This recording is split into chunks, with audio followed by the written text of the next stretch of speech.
Israel की सेना आक्रमणकारी फिलिस्तीनी आतंकवादियों का हिसाब चुकता कर रही है।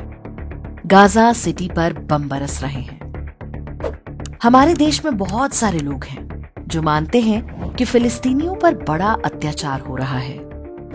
फिलिस्तीन के छोटे छोटे बच्चे, महिलाएं, बुजुर्ग, कितना बुरा हो रहा है उनके साथ। अरे हमास तो स्वतंत्रता के लिए लड़ाई लड़ रहा है। उन्होंने 1000 से अधिक लोगों की हत्या कर दी तो क्या हो गया? महिलाओं और बच्चों को बंधक बनाया तो क्या हो गया? आपको पता है कि इजराइल उन बेचारों के साथ कितना बुरा व्यवहार करता है? बेचारे फिलिस्तीन के लोग, सोचो कितना कठिन है उनका जीवन। कितने अच्छे और प्यारे लोग होते हैं। तभी तो शांति पुरस्कार देने के लिए कांग्रेस की सरकारों को यासिर अराफात से अच्छा कोई और नहीं मिला। यासिर अराफात, वही जो फिलिस्तीन का राष्ट्रपति हुआ करता था, भारत को अपना सच्चा दोस्त बताया था। कहता था कि भारत मेरा दूसरा घर है।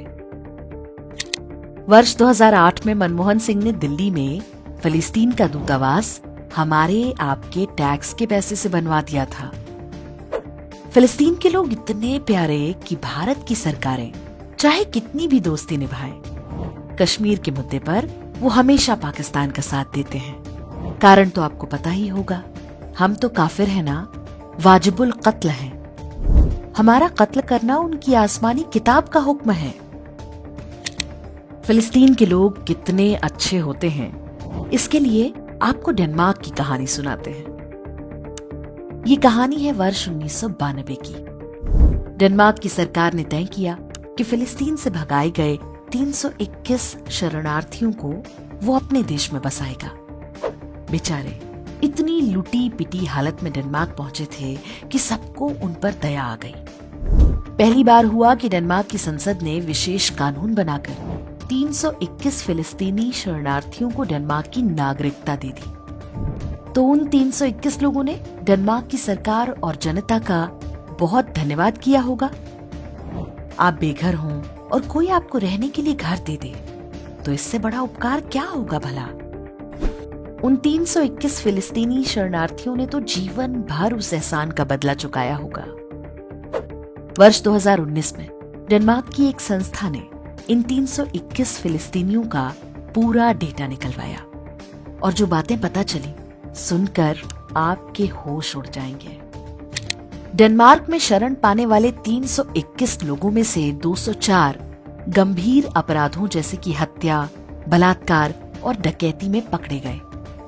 अर्थात डेनमार्क ने जिन फिलिस्तीनियों को मानवता के नाम पर शरण दी थी, उनमें से 64% दुर्दांत अपराधी थे। सभी 321 फिलिस्तीनी शरणार्थियों ने डेनमार्क की जनता के टैक्स के पैसे पर चलने वाली वेलफेयर स्कीमों का लाभ उठाया। चूंकि जीवन जीने के लिए पर्याप्त पैसे डेनमार्क सरकार दे ही रही थी, तो किसी ने नौकरी चाकरी या व्यापार करने की नहीं सोची। सबने एक्स्ट्रा इनकम के लिए अपराध को ही चुना। इन 321 लोगों ने मिलकर 999 बच्चे पैदा किए। अर्थात हर कपल को 6 से अधिक बच्चे हुए। कहने की आवश्यकता नहीं है कि सारा बोझ डेनमार्क के टैक्स पेयर्स ने उठाया। इन 999 बच्चों में से 34% गंभीर अपराधों में विभिन्न अदालतों द्वारा दोषी पाए गए।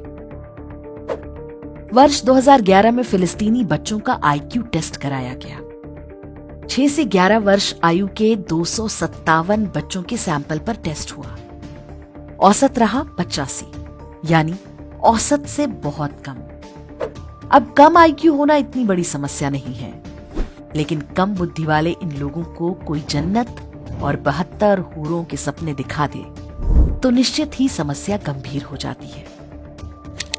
जब ये सर्वे प्रकाशित किया गया था तो डेनमार्क के वामपंथियों और इस्लामिस्टों ने खूब शोर मचाया कि असहिष्णुता आ गई है, इस्लामोफोबिया फैलाया जा रहा है। यहाँ पर एक और ध्यान देने वाली बात है कि फिलिस्तीनियों को कोई अरब देश भी अपने यहाँ शरण देने को तैयार नहीं होता। जॉर्डन, इजिप्ट तो बयान जारी करके कह चुके हैं कि कोई फिलिस्तीनी उनकी सीमा में घुसने की कोशिश भी ना करे। अब जरा सोचिए कि भारत में क्या हो रहा है। करोड़ों की संख्या में बांग्लादेशी और रोहिंग्या घुसपैठिए बसाए जा चुके हैं, कुछ वैध रास्तों से और अधिकांश अवैध तरीकों से। भारत में तो पूरा शासन तंत्र उनके लिए सुरक्षा दीवार बना हुआ है। राजनीतिक पार्टियां और अफसर इन घुसपैठियों के आधार कार्ड और वोटर आईडी बनवाती हैं। पुलिस वाले घूस लेकर फल सब्जी के ठेले लगवाने में सहायता करते हैं। मीडिया उन्हें बेचारा और सताया हुआ सिद्ध करता है। देश विदेश से फंड लेने वाले एनजीओ गरीबों की सहायता के नाम पर रोहिंग्या कैंपों पर ही सारी मानवता उड़ेलते हैं। म्यांमार से आकर लाखों रोहिंग्या जम्मू में बसा दिए गए, लेकिन किसी को कानों कान पता नहीं चलने पाया। और जब पता चला तो सर्वोच्च न्यायालय उनकी रक्षा में खड़ा हो गया।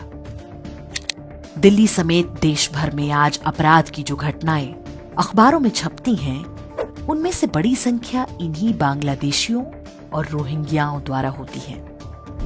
लेकिन हमारे देश में अपराधों के समाज शास्त्र पर कोई बात नहीं होती। नेशनल क्राइम रिकॉर्ड ब्यूरो यानी एनसीआरबी जैसी संस्थाएं कभी इस बात के आंकड़े जारी नहीं करती कि गंभीर अपराधों में इन मजहबी घुसपैठियों का कितना योगदान है। डेनमार्क जैसा कोई यूरोपीय देश हो या भारत, मजहबी घुसपैठियों के साथ जो मानवता आज वो दिखा रहे हैं, उसका परिणाम उनकी आने वाली पीढ़ियों को भुगतना ही होगा। मानवता और मानवाधिकार मानवों के लिए होते हैं, उन ज़ॉम्बीज के लिए नहीं जिनकी आसमानी किताब ने ही उन्हें चलता फिरता मानव बम बना रखा है।